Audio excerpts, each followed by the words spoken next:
नमस्कार, मैं हूं आपके साथ रोहित। 15 अप्रैल की रात जब से अतीक अहमद और उसके भाई अशरफ अहमद की हत्या की गई, उसके बाद से ही योगी सरकार पर लगातार कई सवाल खड़े हो रहे हैं। विपक्ष लगातार सवाल कर रहा है कि पुलिस कस्टडी में किस तरीके से किसी की हत्या की जा सकती है और इसी को लेकर तमाम राजनीतिक बयानबाजियां भी हो रही हैं। हालांकि सूबे के सीएम योगी आदित्यनाथ का कहना है कि अब उत्तर प्रदेश में माफिया अतीत हो चुके हैं और प्रदेश प्रगति की राह पर है। अखिलेश यादव ने सीधे तौर पर इसे भाईचारे के खिलाफ बताया था और कहा था जिस तरीके से यूपी पुलिस गोलियों की बात कर रही है, योगी सरकार एनकाउंटर की बात कर रही है, उससे साफ समझ आता है कि यह सरकार केवल और केवल बंदूक के दम पर चलना चाहती है। वहीं इसी बीच अब अखिलेश यादव के चाचा और समाजवादी पार्टी के नेता शिवपाल यादव का बड़ा बयान आया है। उन्होंने एक बार फिर से योगी सरकार पर जमकर निशाना साधा है और खास तौर पर उन्होंने राष्ट्र की बात करने वालों को मुंहतोड़ जवाब देने की कोशिश की है। उनका साफ कहना है कि जो राष्ट्र निर्माण की बात कर रहे हैं वो बंदूक की बातें एक तरफ कर रहे हैं। सुनिए शिवपाल यादव पहले क्या कुछ कह रहे हैं। पूरी जनता भारतीय जनता पार्टी के खिलाफ और भारतीय जनता पार्टी के खिलाफ इसलिए हो चुकी है ना, इन्होंने देखिए कई मामलों में बिल्कुल 6 सालों में कोई काम नहीं किया, कोई काम नहीं किया है।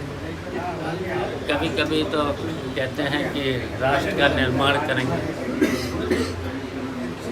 तो हमारा कहना है कि पहले तो जात पात धर्म अधर्म ये बात तो छोड़े भारतीय जनता पार्टी। जात पात धर्म अधर्म तो ये छोड़े और पूरे विपक्ष को ही खत्म करना चाहते हैं। कल हम तो कानपुर में थे, इरफान सोलंकी जैसे लोग आजम जैसे झूठे मुकदमों में पूरे विपक्ष को ही खत्म करना चाहते हैं। जनता ने चुना है।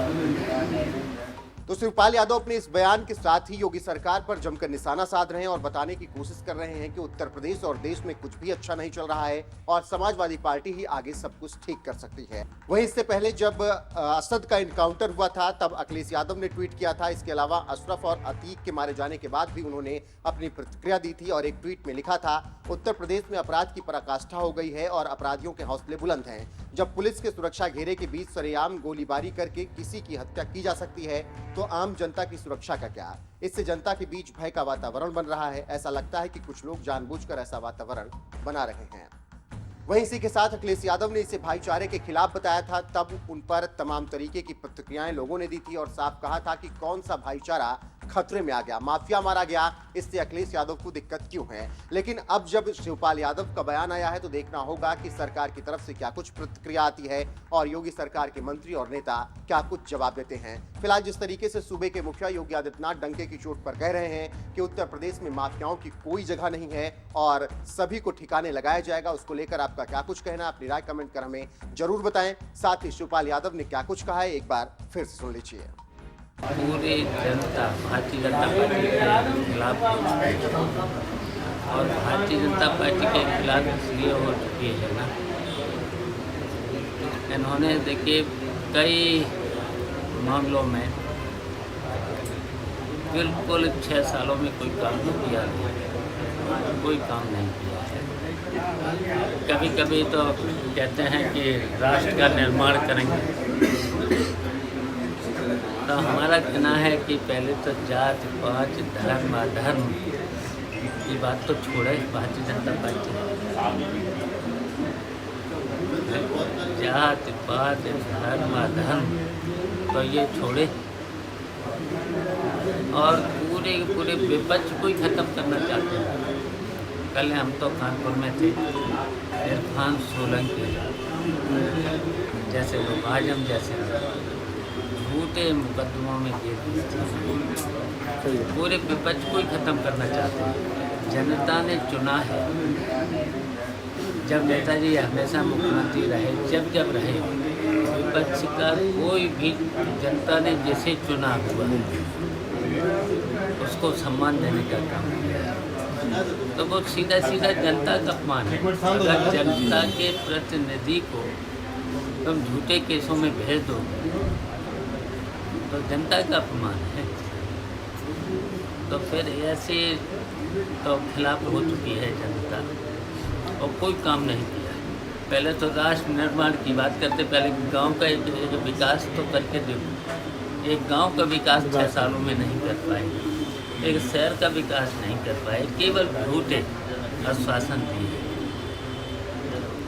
इसलिए हम लोगों ने तो विकास किया है। भारतीय जनता पार्टी की सरकार से माफिया बड़ा कोई है नहीं। इन्होंने सब झूठे मुकदमे लगा करके लोगों को परेशान किया है। समाजवादी पार्टी में तो जरा सा कोई भी अधिकारियों की मनमानी नहीं थी। अब यहाँ अधिकारियों की मनमानी, रिश्वत बढ़ी है, भ्रष्टाचार बढ़ा है, बिना रिश्वत के कोई काम हो नहीं रहा, सुनवाई कहीं है नहीं। यहाँ तक कि जनप्रतिनिधियों की सुनवाई नहीं है, एमएलए एमपी की सुनवाई नहीं। भाइयों बहनों, आज यूपी नो कर्फ्यू नो दंगा, यूपी में सब और चंगा। नो कर्फ्यू नो दंगा, यूपी में सब चंगा। रंगदारी ना फिरौती, अब यूपी नहीं है किसी की बपौती। माफिया अपराधी हो गए अतीत, सुरक्षा खुशहाली रोजगार का अब बना है प्रतीक। और आज जब नगर निकाय का चुनाव चल रहा है, उत्तर प्रदेश में हम सफल इसलिए हुए हैं क्योंकि उत्तर प्रदेश के लिए हम लोगों ने एक ही लक्ष्य रखा था, और वह लक्ष्य था प्रधानमंत्री जी का जो विजन है वही उत्तर प्रदेश का मिशन है। यानी प्रधानमंत्री जी का विजन, प्रधानमंत्री मोदी जी का विजन, यूपी का मिशन। और उस विजन के अनुरूप जब हम कार्य किए तो डबल इंजन की सरकार की गति को आपने बुलेट ट्रेन की तर्ज पर परिणाम देते हुए देखा है।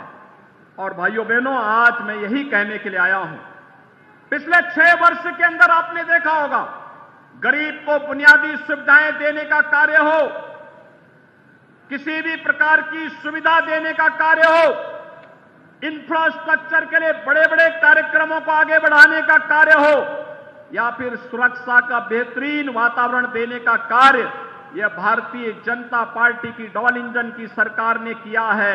और आज इसीलिए मैं आप सबसे अपील करने के लिए आया हूं, आप सबसे कहने के लिए आया हूं